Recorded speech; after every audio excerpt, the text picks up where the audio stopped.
दोषों से रहित होते हैं, जिन्हें हम वीतराग भगवान भी कहते हैं।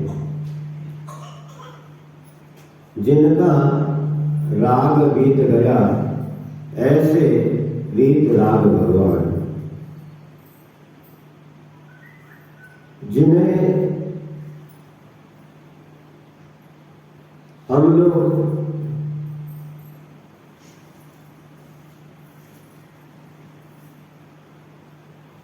जैसे आप लोग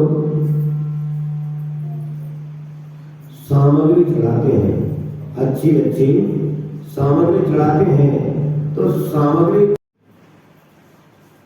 नैमित्तिक विशेषेण फलेन फलमादिशे कहा है कि किसी राजा के पास जाना हो, किसी देवता के दर्शन करने जाना हो, किसी गुरु की वंदना करने जाना हो, किसी नैमित्तिक यानी किसी वैद्य के पास शारीरिक उपचार करने जाना हो, किसी ज्योतिषी के पास कोई मुहूर्त या कोई जानकारी लेने जाना हो, तो उनके पास कहा है कि खाली हाथ कभी नहीं जाना, कुछ न कुछ लेकर जाना चाहिए, क्योंकि फल की प्राप्ति फल से होती है, बिना ऐसे नहीं होती है। पूरे कार्य चले जाओ, कुछ नहीं मिलेगा। इसीलिए जब राजा के पास जाते हैं या आदि ऐसे वैद्य है, ज्योतिषी है, देवता है, गुरु के पास जाते हैं, तो फिर हम त्रिलोकीनाथ वीतराग भगवान जिनेंद्र भगवान के दर्शन करने जा रहे हैं, तो खाली हाथ क्यों जाना, कुछ न कुछ जरूर लेकर जाना चाहिए, तो कुछ लेकर वापस आओगे। ये विशेषता हुआ करती है। जैसे द्रव्य सामग्री, अच्छी अच्छी द्रव्य सामग्री हम लेकर जाते हैं, तो उसमें हमारी भावना जुड़ी होती है। जैसे द्रव्य आपके हाथ में है, तो आपकी भावना जुड़ी है कि मुझे जिन मंदिर जाना है, और यदि आपके हाथ में द्रव्य सामग्री वगैरह कुछ नहीं हो, और आज के समय में सभी व्यस्ततम जीवन जी रहे हैं। जैसे कोई काम लेकर चले कि मुझे ये काम करना है, इस काम के निमित्त से मैं जा रहा हूं, और रास्ते में कहीं दोस्त मित्र मिल जाए, कोई बात हो जाए, तो जिस काम से हम जा रहे थे, तो दोस्त की बात सुनकर, कोई आवश्यक सूचना सुनकर हम भूल जाते हैं। और यदि हमारे हाथ में द्रव्य सामग्री है, तो हम जिन मंदिर के दर्शन करने जा रहे हैं, ये बात हम भूल नहीं सकते हैं। इसीलिए एक कारण ये भी बनता है कि हमें खाली हाथ बिल्कुल भी नहीं जाना चाहिए, क्योंकि भावना की सफलता हमारे द्रव्य के साथ निहित है। आप पूजन में पढ़ते हैं, द्रव्य शुद्धि मदिगम यथानुरूपम, पढ़ते हैं, द्रव्य शुद्धि मदिगम यथानुरूपम भाव शुद्धि मदिका मदिगंत काम आलम्बनानि विविधान्य बलम बलगन भूतान यज्ञ पुरुषस्य करोमि यज्ञम। अपने भावों की परम शुद्धता को पाने का अभिलाषी कौन? मैं, पुजारी, भगवान का पुजारी, भगवान का दर्शनार्थी कहता है कि अपने भावों की परम शुद्धता को पाने का अभिलाषी मैं देश और काल के अनुरूप, देश और काल के अनुरूप जो आपके पास में देश काल की परिस्थिति को देखते हुए जो सामग्री है वही तो ले जाओगे। तो देश काल के अनुरूप जल, चंदन आदि द्रव्य की शुद्धता को पाकर जिनेंद्र भगवान का स्तवन, जिन बिंब का दर्शन आदि अनेक अवलंबनों का आश्रय लेकर भूतार्थ रूप से पूज्य सिद्ध परमेष्टि, अरिहंत परमेष्टि आदि पंच परमेष्टियों का पूजन करता हूं, ऐसी भावना इसमें जुड़ी होती है। इसीलिए द्रव्य सामग्री आवश्यक है। और हम प्राचीन समय में जब सुनते हैं, शास्त्र पुराण पढ़ते हैं, तो उसमें कितने ही जगह आती हैं बातें कि जो पुराने लोग हुआ करते थे वे जिनेंद्र भगवान के दर्शन करने के लिए जिन मंदिर जाते थे तब वे हीरा, पन्ना, माणिक्य आदि ऐसे रत्न चढ़ाते थे। और अभी आप लोग भी जब कोई विशेष कोई अनुष्ठान होता है, जैसे कोई कल्पद्रुम महामंडल विधान हो, चाहे सिद्ध चक्र विधान हो, चाहे कोई जिनेंद्र भगवान का, तीर्थंकर भगवान का पंच कल्याणक हो, तो ऐसे समय में विशेष रूप से आपके भावों में भी परिवर्तन आ जाता है। आप रोज चावल को केसर से रंग कर पुष्प बनाकर चढ़ाते हैं, लेकिन ऐसे धार्मिक अनुष्ठानों में आपके भावों में जो विशुद्धता आती है, उसी विशुद्धता को बनाए रखने के लिए और विशुद्धता को वृद्धिंगत करने के लिए ही भगवान को अच्छी अच्छी द्रव्य चढ़ाई जाती है। तो आप लोग क्या करते हैं, चांदी के पुष्प बनाते हैं और उस केसर रंगे चावलों में मिला देते हैं। तो आपके भाव भी चांदी के पुष्प चढ़ाने के हैं। तो आपके जो प्राचीन पुराने लोग जो थे आपके, तो आप उन्हीं के वंशज के ही कोई ना कोई जरूर होंगे। तो वही संस्कार आज भी नजर आते हैं। तो चांदी के पुष्प चढ़ाए जाते हैं। जो पुराने लोग हीरा, मोती, माणिक्य चढ़ाते थे, तो आज भी चांदी के पुष्प चढ़ाए जाते हैं या नहीं? बोलो, चढ़ाते हैं ना। तो अब आप चांदी के पुष्प चढ़ाते हो, तो मैं तो आप लोगों से कहूंगा कि आप चांदी के पुष्प चढ़ाते हैं तो भगवान आपको आशीर्वाद दे और आपका भंडार भरा रखे। तो आप भी हीरा, मोती, माणिक्य और स्वर्ण के पुष्प चढ़ाते रहो। जैसे मनोरमा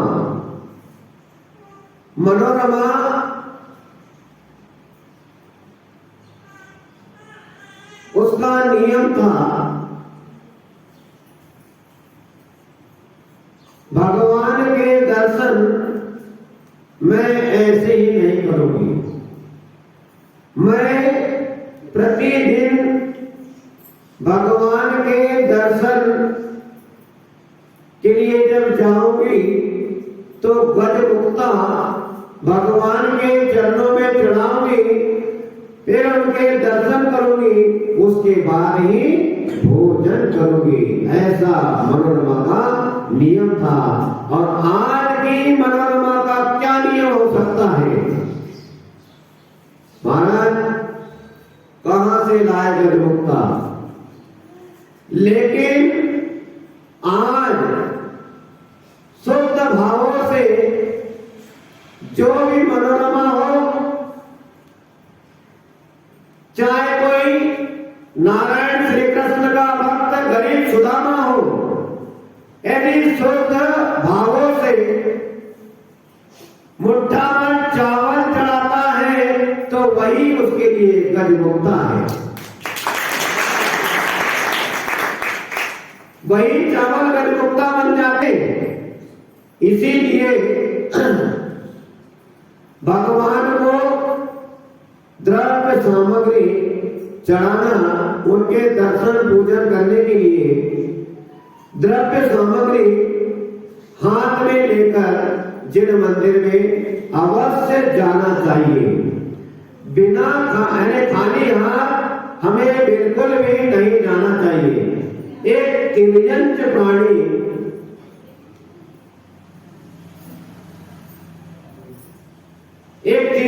प्राणी आप कहानी सुनते हैं कि उस रानी के महल में ही बावड़ी में एक कुआं बावड़ी, उसमें एक मेंढक था और राजगृही में भगवान श्री महावीर इनका समोसरण आया था। कौन से पर्वत पर आया था? विपुलाचल पर्वत पर आया था। तो पूरे नगर में राजा श्रेणी ने ऐलान कर दिया कि हमारे राजगृही नगर में भगवान श्री महावीर स्वामी का समोसरण आया है। सभी को यथायोग्य सामग्री लेकर वीर प्रभु के दर्शन के लिए कल सुबह चलना है।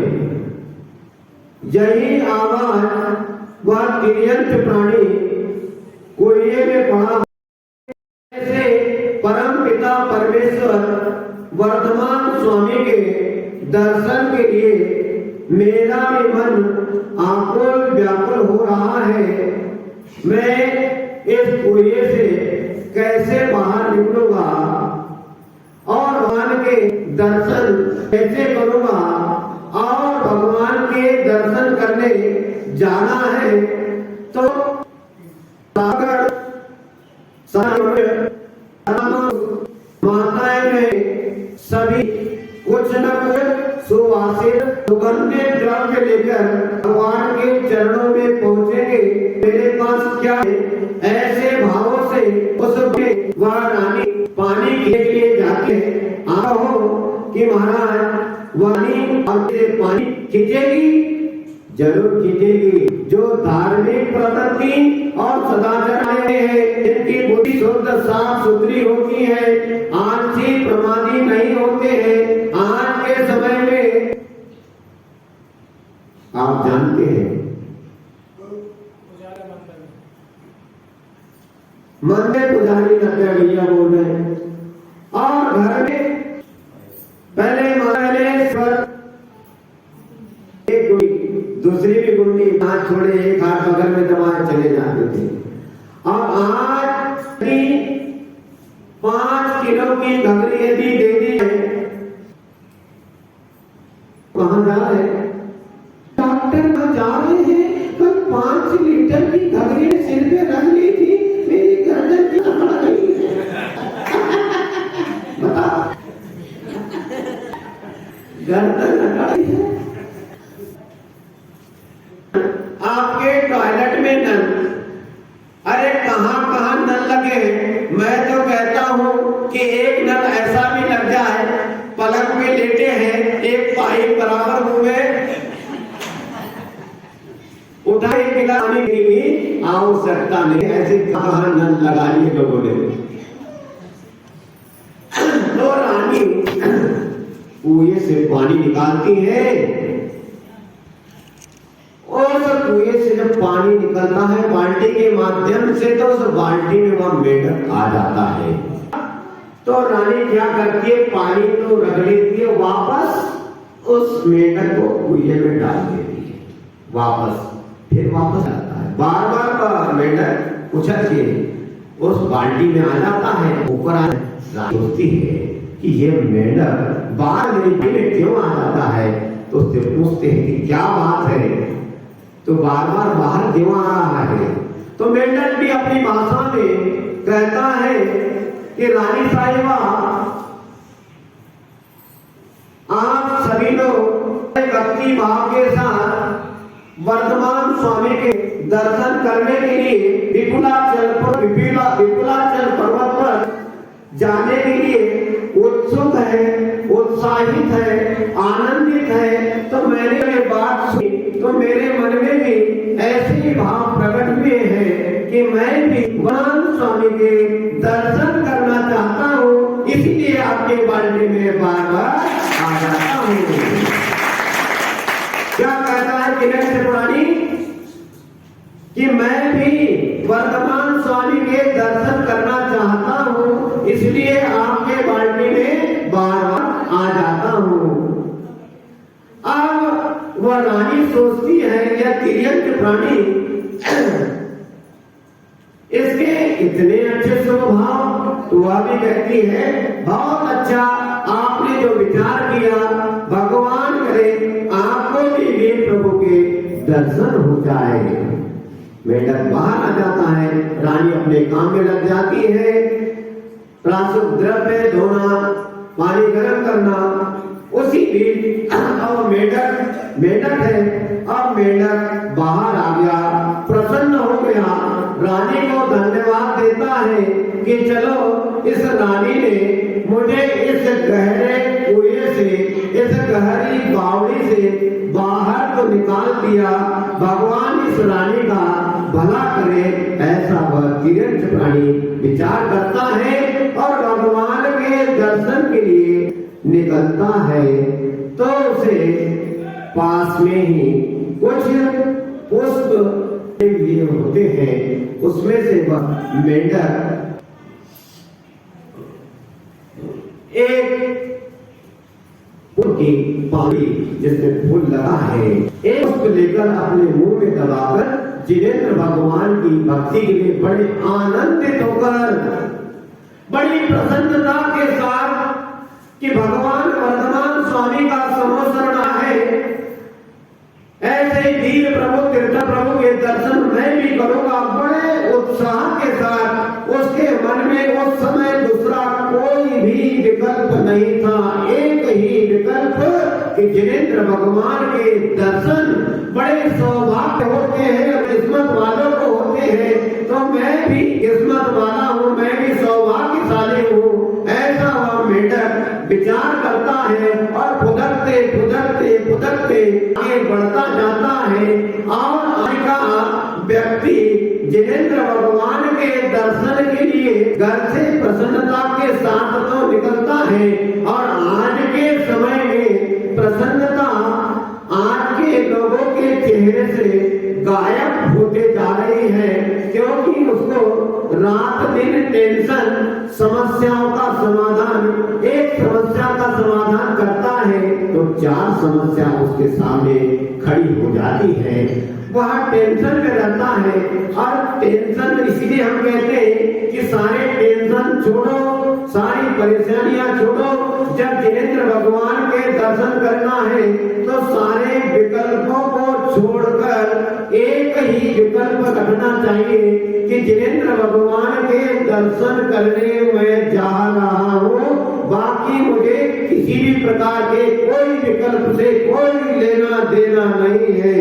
वो सब तिर्यक प्राणी से हमें ऐसी शिक्षा लेनी चाहिए। वह मेंढक मुंह में फूल लिए हुए है और फुदकते हुए चला जा रहा है। उस तिर्यक प्राणी के भाव क्या थे? जिनेंद्र भगवान के दर्शन करने के थे। अब वो फुदकता हुआ चला जा रहा है। अब उस मार्ग से कितनी भीड़ होगी, जहाँ तीर्थंकर प्रभु वर्तमान स्वामी का समोसरण आया है और सभी लोग दर्शन के लिए जा रहे हैं। तो राजा श्रेणी इस अपनी सेना के साथ, नगर निवासियों के साथ वह भी चला जा रहा है, और मेढक भी फुदकते जा रहा है। आखिर में देखिए कि उस मेढक का मरण हो जाता है। राजा श्रेणी के हाथी के पांव के नीचे तब तक वह बेचारा मर जाता है। लेकिन उसके भाव कैसे थे? उसके भाव जिनेंद्र भगवान के दर्शन के थे, भगवान महावीर स्वामी के दर्शन करने के थे। भगवान के दर्शन करने के भावों से वह मर गया। तो जिनेंद्र भगवान के भावों से मरण करने के बाद यानी उसके शुभ विचार से भगवान के दर्शन करने के, तो भगवान के दर्शन के भाव से वह मरा। तो भगवान के समो शरण में तुरंत देवता के रूप में उसका जन्म हो गया। हमारे भी यदि ऐसे ही शुभ भाव हो भगवान के दर्शन के और हमारा मरण हो जाए, तो आप शंका मत करना। देखो, एक तिर्यंत प्राणी भगवान के दर्शन की भावना लेकर जाता है और हाथी के पांव के नीचे आकर दबकर मर जाता है, तो भी भावना शुद्ध है, भगवान के दर्शन की भावना है, तो देवता बन गया भगवान के समो शरण में। ऐसी शुद्ध भावना से हमें भगवान के दर्शन के लिए जाना चाहिए। इस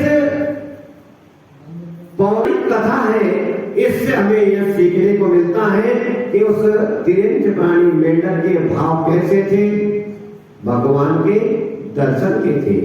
और वह खाली हाथ भगवान के दर्शन के लिए नहीं पहुंच रहा था, उसने एक फूल की पंखुड़ी अपने मुख में दबा ली थी। उसी प्रकार हमें भी शुद्ध विशुद्ध भावनाओं के साथ शुद्ध सुवासित सुगंधित द्रव्य को लेकर जिनेंद्र भगवान के दर्शन के लिए जिन मंदिर में प्रतिदिन जाना है। जैसे गरीब से गरीब आदमी हो,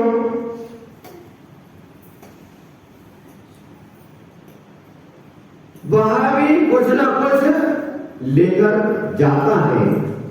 राजा हो, महाराजा हो, परमात्मा हो, तीर्थंकर भगवान हो, जिन मंदिर हो, इसीलिए कहते हैं कि खाली हाथ नहीं जाना चाहिए। गरीब सुदामा जिसके घर में जब भोजन सुदामा की पत्नी परोसती है, अब भोजन क्या, ब्राह्मण जो भिक्षा में मिल गया वही उनका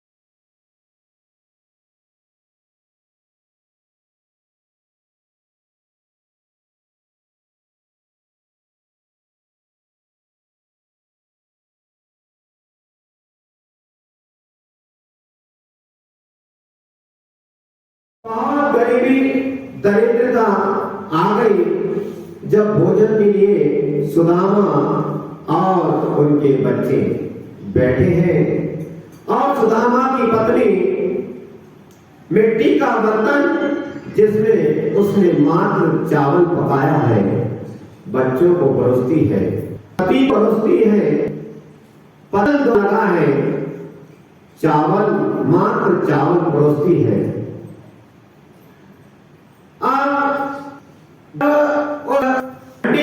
या उस मिट्टी के बर्तन में चम्मच डालती है, देखती है ये तो कुछ नहीं बचा। तो भाव देखिए, आपकी संस्कृति खिलाकर खाने की है, खाकर खिलाने की नहीं है। एक बार खाकर खिला तो भी चलेगा, लेकिन खुद ही खाए जाओ, दूसरों को कुछ हो, तो ये आपकी संस्कृति नहीं है। आप कहते कुछ नहीं बचा तो बड़ी संतुष्ट रहे कि चलो कोई काम नहीं, मेरे बच्चे, मेरे पति, इन मिल गया, मुझे भी मिल गया, ऐसे विचार करती है। और सुदामा जब चावल का ग्रास बनाता है, मुंह तक ले जाता है, आगे तक ही पहुंचाता हाथ, मुंह में ग्रास भी नहीं गया, उसी भी एक 3 दिन का भूखा आदमी बाहर से आवाज लगाता है कि हे मां, रोटी सूखी बासी जो भी हो मुझे रोटी दे दे, कुछ अन्न दे दे, कुछ दाल भात दे दे मां, मैं बहुत भूख से परेशान हूं। सुदामा वही अपना हाथ मुंह तक न ले जाकर वापस उस पत्तल में वह भात डाल देता है और खड़ा हो जाता है, अपनी पत्तल आकर उस 3 दिन के भूखे आदमी के पास पहुंचता है और वो कहता है, भाई भोजन कर लो। वह भूखा आदमी उसे धन्यवाद देता है, धन्य है भगवान, आज तुमने मुझे कुछ खाने के लिए दे दिया। तो हर जगह देख लीजिए, देने की पद्धति है, कुछ हाथ में ले जाने की पद्धति है। वही सुना नारायण श्री कृष्ण के संगे जब जाता है, बहुत दिन हो गए हैं, संप्रेषण होता है। संप्रेषण बहुत बार आपने भी अपने जीवन में ऐसा महसूस किया होगा। उधर नारायण श्री कृष्ण को अच्छे अच्छे व्यंजन परोसे जा रहे हैं, उनकी पटरानी, उनकी और भी रानियां भोजन परोसते हैं। नारायण श्री कृष्ण भी ऐसा ग्रास बनाते हैं, मुंह तक लाते हैं, संप्रेषण होता है तो कहते हैं ग्रास नीचे रख देते हैं। उनसे पूछती है रानियां कि नारायण प्रभु आप भोजन क्यों नहीं कर रहे हैं?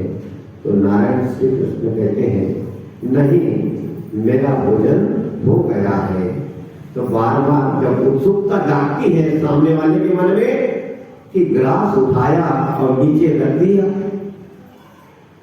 नारायण श्री कृष्ण से पूछती है, सखिया ही कहना चाहिए उनकी। तो वे कहते हैं कि मेरा बचपन का मित्र सुदामा आज भूखा है, क्योंकि इधर भी घटना घटी है। सुदामा चावल का ग्रास बनाता है और मुंह तक ले जाता है, उसी समय एक भूखा प्यासा आदमी आया, उसने आवाज लगाई और अपनी पत्तल उसको दे दी। वही संप्रेषण इधर नारायण श्री कृष्ण को हुआ।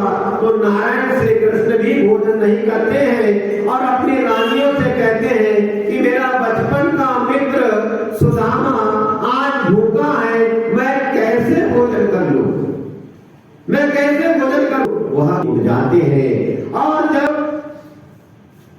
सुदामा को उनकी पत्नी कहती है कि बहुत दिन हो गए हैं आपके मुख से आपके नारायण श्री कृष्ण की चर्चा सुनते सुनते आप एक काम क्यों नहीं करते, आप उनसे मिलने क्यों नहीं चले जाते, आप उनसे कुछ सहयोग क्यों नहीं मांग लेते?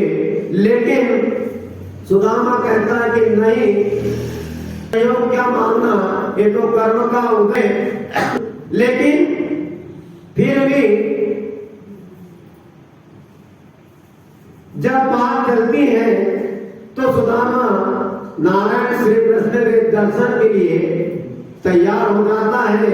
तो उस समय नारायण श्री कृष्ण के दर्शन के लिए सुदामा जाता है तो उनकी पत्नी उनके साथ एक पोटली में थोड़े से चावल दे देती है। वह चावल लेकर नारायण श्री कृष्ण के दर्शन के लिए जाता है। समय अपना ऊपर हो गया है।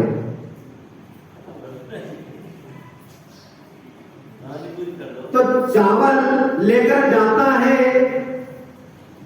सुदामा एक गरीब ब्राह्मण नारायण श्री कृष्ण के दर्शन के लिए अपने घर में धन धान्य नहीं होने के बावजूद मात्र चावल, तो चावल ही मुट्ठी भर लेकर जाता है।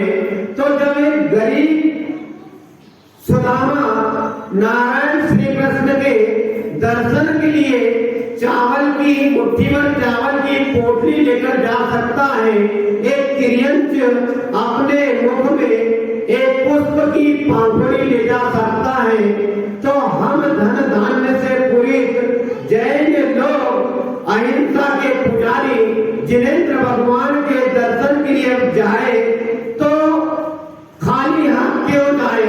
यदि हम द्रव्य ले जा रहे हैं, जब एक गरीब ब्राह्मण, एक तिर्यंच प्राणी पुष्प और गरीब आदमी चावल लेकर जा रहा है, तो हमें भी जिनेंद्र भगवान के चरणों में खाली हाथ कभी नहीं जाना चाहिए, कुछ न कुछ लेकर जाना चाहिए, क्योंकि फल की प्राप्ति फल से होती है।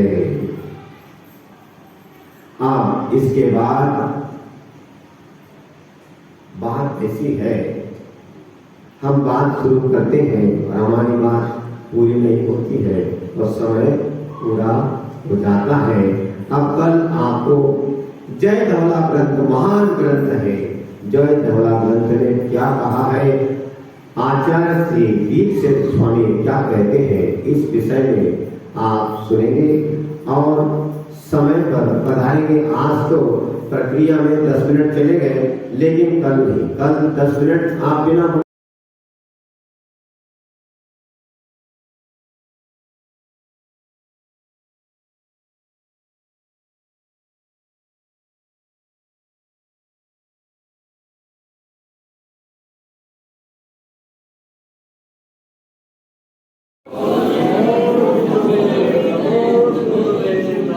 सभी का जीवन मंगलमय धर्ममय हुए, इसी मंगल भावना के साथ सभी के लिए धर्म वृद्धि आशीर्वाद।